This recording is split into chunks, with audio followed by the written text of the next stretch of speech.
बांसड़ा पंचायत आयुष्मान योजना जो शुभारंभ हो सरकार नीति नियम दुईटी पंचायत बांसड़ा और दसिंगा पंचायत जनसाधारण आसुँच आयुष्मान योजना ये आयुष्मान योजना जो स्वास्थ्य विषय आप जानते स्वास्थ्य योजना ये योजना सारा ओडिशा आज 2:30 मिनिट माननीय मुख्यमंत्री कटक बालीजात्रा पूर्व ओडिशा 1.5 कोटी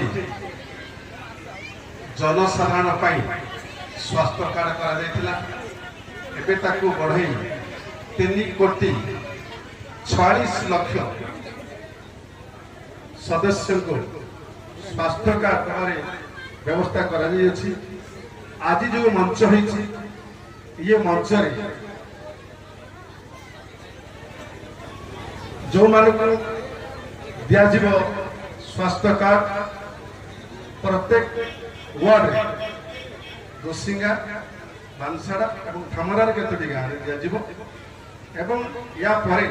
जो कार्यक्रम हम आशाकर्मी भौणी मान अंगनवाड़ी भौणी मान एमाने समस्ते घर को घर जाए प्रत्येक परिवार सदस्य को से कार्ड बंटन करेंगे